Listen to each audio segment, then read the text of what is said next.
Bab 5791. Di dalam kamar, seorang gadis muda dengan marah menegur. Segala sesuatunya untuk keluarga hanyalah ide dan kemauan pribadi Anda. Kamu tidak bisa memaksakan pemikiran dan keinginan pribadimu kepadaku. Jika itu terjadi, saya lebih baik meninggalkan keluarga ini. Antonio berkata dengan marah, dengarkan kata-kata Balima Tart yang kamu ucapkan. Jangan lupa kamu adalah seorang gadis dengan darah Zano mengalir di tulangmu. Gadis-gadis dari keluarga kami, meskipun mereka menikah atau mengubah nama keluarga mereka. Mereka tidak boleh melupakan keluarga mereka. Jejak keluarga tertinggal dalam darah hati, tulang, dan jiwa setiap anggota. Peduli dengan merek keluarga Anda. Gadis itu berkata dengan marah. Mulai hari ini, aku akan mengambil nama keluarga ibuku. Saya bukan lagi Julia Zano. Saya Julia Cirisela. Aku sudah lama bosan dengan nama keluarga Zano. Beraninya kamu. Antonio menggedor pintu dengan marah dan berteriak dengan marah. Julia, jika kamu bersikeras untuk menemuiku. Kalau begitu aku akan mengirimmu ke Sisilia dalam semalam, ke peternakan sepupumu. Dan biarkan kamu mencukur bulu wol itu seumur hidupmu. Gadis di ruangan itu terdiam sejenak. Suasana hati Antonio tidak tenang sama sekali. Ketika dia melihat putrinya tidak merespon, dia terus mengaum dengan agresif. Julia, jangan berpikir masalah ini bisa selesai tanpa bicara. Aku akan memberimu waktu 3 detik untuk memikirkannya. Jika Anda yakin jika Anda ingin menghadapi saya. Kalau begitu aku akan mengatur agar kamu pergi ke bandara sekarang. Setelah itu, dia sedikit meninggikan suaranya dan berteriak. 1, 2. Gadis di ruangan itu berteriak dengan gugup. Baiklah, baiklah. Aku mendengarkanmu. Aku mendengarkanmu. Antonio kemudian sedikit tenang dan berkata dengan dingin. Kurang lebih sama. Ingat, seorang gadis Zano akan melayani keluarganya seumur hidupnya. Gadis di dalam berkata tanpa daya, oke, kamu baik-baik saja. Sekarang silakan pergi. Aku perlu waktu untuk berdandan. Antonio berkata dengan dingin, saya beri waktu 10 menit. Selama 10 menit ini, aku akan menunggumu di sini. Gadis itu hanya bisa berkata, terserah kamu. Jika kamu bersedia menunggu, tidak ada yang akan menghentikanmu. Antonio mencibir dan mengingatkan, Julia, saya menyarankan Anda untuk tidak mencoba melarikan diri melalui jendela. Karena aku sudah mengaturnya di luar jendelamu. Ada orang yang menonton di sana. Begitu Anda keluar dari jendela, mereka akan menangkapmu dan membawamu langsung ke mobil untuk mengantarmu ke bandara. Gadis itu langsung marah, dasar Balima Tart. Antonio dimarahi oleh putrinya. Tanpa marah, dia berkata sambil tersenyum. Ingat, Julia, seorang gadis Zano, dia akan melayani keluarganya sepanjang hidupnya. Jika kamu mengkhianati keluarga, kamu akan membuatku malu. Saya lebih suka membiarkan Anda mencukur bulu domba di Sisilia selama sisa hidup Anda. Daripada membiarkanmu menjadi aib bagi keluarga. Gadis itu berteriak histeris. Antonio Zano, aku membencimu. Antonio berkata, kamu boleh membenciku, Julia, tapi ingat. Sebelum Antonio dapat berbicara, di dalam hati gadis itu berteriak keras. Seorang gadis Zano menghabiskan seluruh hidupnya untuk keluarga. Saya sudah mengetahuinya. Jangan katakan itu lagi. Antonio tersenyum dan berkata, senang sekali Anda mengetahuinya. 10 menit kemudian, pintu terbuka, dan seorang gadis cantik jangkung dengan rambut coklat, mata hijau, dan mengenakan gaun malam putih keluar dari kamar. Gadis ini adalah putri Antonio, Julia Zano. Melihat putrinya berdandan, Antonio tidak bisa tidak memujinya. Ya Tuhan, Julia, kamu pasti gadis tercantik di Sisilia. Julia berkata dengan ekspresi jijik, saya bukan gadis dari Sisilia. Saya lahir di New York, dan saya hanya menghabiskan kurang dari setengah tahun di Sisilia dalam hidup saya. Saya tidak ingin lagi berurusan dengan tempat kumuh itu. Antonio sedikit mengangkat sudut mulutnya dan berkata sambil tersenyum. Julia, kamu masih muda. Cepat atau lambat, kamu akan menjadi sepertiku. Sangat bangga dengan darah Sisilia yang mengalir di tubuh Anda. Bab 5792. Julia berkata dengan ekspresi jijik di wajahnya. Kalau begitu, Aku lebih memilih pergi ke rumah sakit dan mengeluarkan semua darah dari tubuhku. Ubah lagi. Antonio menggelengkan kepalanya dan menghela nafas. Masa pemberontakanmu akan memakan waktu lebih lama dari yang aku perkirakan. Tapi itu tidak masalah, selama kamu menuruti pengaturanku. Aku tidak akan berdebat denganmu. Julia tidak berbicara lagi dan mengikuti Antonio ke aula utama istana. Matanya mencari-cari sesuatu. Waktu berlalu menit demi menit. Beberapa menit kemudian, dalam kegelapan di luar manor, Jordan mau tidak mau bertanya kepada Charlie. Wade, tunggu apa lagi? Charlie tersenyum dan berkata, kami sedang menunggu kesempatan. Jordan bertanya dengan heran, kesempatan apa? Charlie, yang berdiri di sampingnya, tiba-tiba merasakan kilatan cahaya di matanya. Dia menunjuk ke sebuah mobil hitam yang keluar dari Zano Manor dan berkata sambil tersenyum. Itulah kesempatannya. Setelah itu, ia menyalakan lampu mobil, menekan pedal gas, dan mengusir mobil tersebut.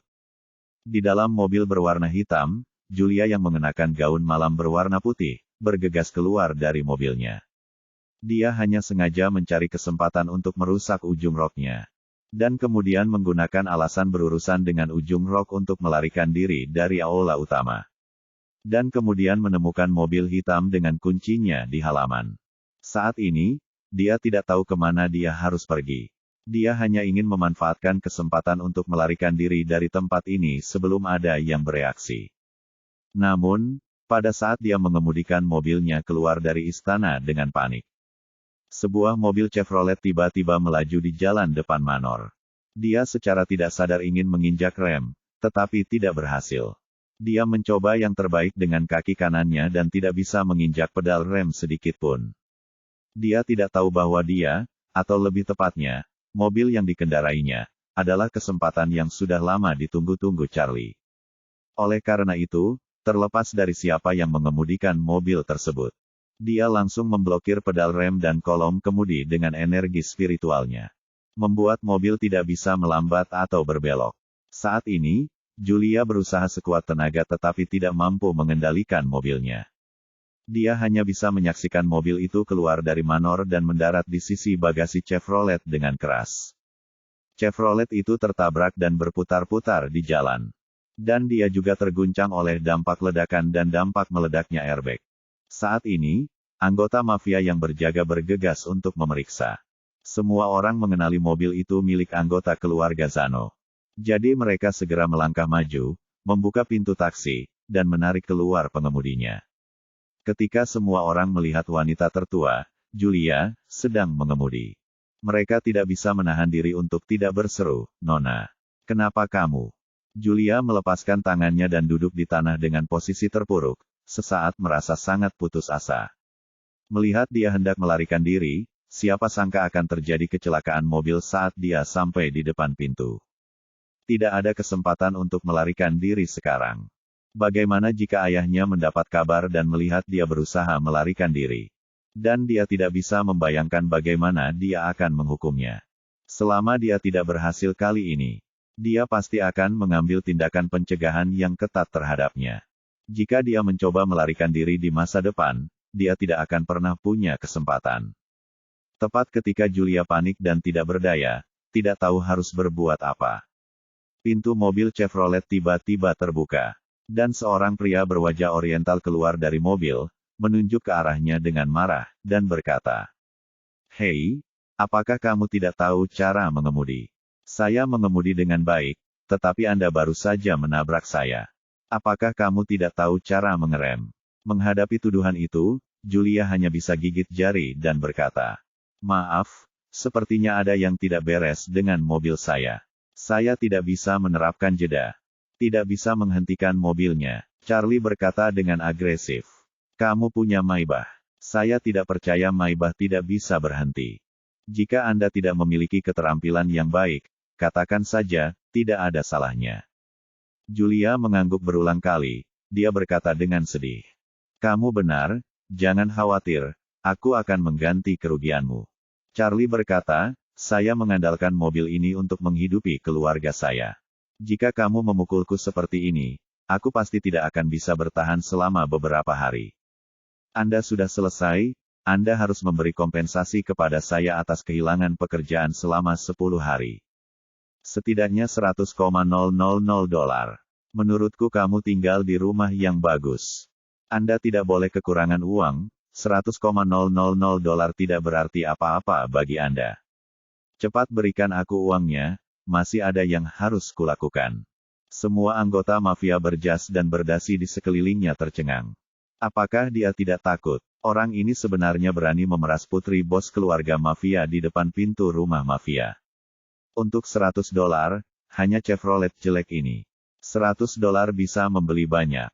Jadi, salah satu dari mereka langsung berteriak dengan marah. Lubang A55. Beraninya kamu memeras wanita tertua kami. Apakah kamu sudah selesai dengan hidupmu? Bab 5793. Pemerasan. Ketika Charlie mendengar ini, dia tiba-tiba menjadi cemas dan berkata, "Saya lewat sini tanpa mengganggu siapapun. Dan tiba-tiba aku ditabrak mobil gadis ini. Wajar jika saya menuntut kompensasi. Bagaimana kamu bisa bilang aku memeras uang? Anda tidak ingin menindas segelintir orang karena ada banyak orang. Dan jangan mengira aku takut padamu karena ada banyak orang." Anggota mafia itu segera mengeluarkan pistol dari pinggangnya. Mengarahkannya ke kepala Charlie, dan berkata dengan dingin, "Keluar dari sini sekarang juga. Jika kamu mengucapkan satu kata omong kosong lagi, aku akan menembakmu." "Sialan," Charlie berkata dengan marah. "Kamu sangat mampu. Anda ingin menembak saya di depan umum." Kali ini, Jordan membuka pintu penumpang Chevrolet. Mengangkat ponselnya di tangannya dan berkata dengan keras, "Saudara Chen, saya sudah menelepon polisi." "Oke." Charlie mengangguk puas, menatap anggota mafia itu. Dan berkata dengan dingin, "Apakah kamu tidak akan menembakku? Ayo tembak di sini." Setelah mengatakan itu, Charlie menunjuk ke alisnya dan berkata, "Jika kamu punya nyali, tembak." Julia melihat ini dan langsung berteriak keras, "Robert, letakkan senjatanya." Dalam pandangan Julia, meski pria asing di depannya meminta $100.000 memang keterlaluan, namun pada akhirnya masalah ini menjadi tanggung jawabnya sendiri. Dan dia telah menabrak mobilnya. Kompensasi jelas tidak bisa dihindari. Sangat tidak masuk akal bagi anak buah ayahnya untuk menodongkan senjata ke orang lain. Melihat Charlie begitu keras kepala dan tidak takut dengan pistol di tangannya, pria itu tiba-tiba tidak tahu harus berbuat apa. Sebenarnya, dia tidak ingin menembak. Tapi dia hanya ingin menggunakan pistol itu untuk menunjukkan identitasnya sebagai mafia. Agar pria Oriental ini punya akal sehat dan keluar dari sini. Tapi siapa sangka orang ini begitu sombong. Biasanya, dia tidak akan ragu untuk menembak seseorang. Namun situasi hari ini sungguh istimewa. Pertama-tama, ini adalah pintu masuk ke perkebunan keluarga Zano. Menembak dan membunuh orang di sini pasti akan menarik perhatian besar. Apalagi pihak lain sudah menelepon polisi, dan polisi pasti akan datang menangani kecelakaan lalu lintas ini. Jika orang tersebut meninggal, tidak ada cara untuk menutupinya. Dan tidak akan ada waktu untuk menghadapinya. Tidak hanya dia yang ditangkap, keluarga Zano juga akan terkena dampaknya. Terlebih lagi, wanita itu sedang menonton di sini. Bagaimana dia bisa membunuh seseorang di depannya? Pada saat ini, orang lain menghampiri Robert dan berbisik di telinganya. "Tamu terhormat akan segera datang. Jangan menimbulkan masalah, kalau tidak bos akan sangat marah."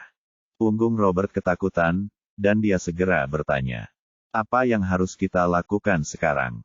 Orang ini menginginkan $100.000, dan saya tidak menyetujuinya."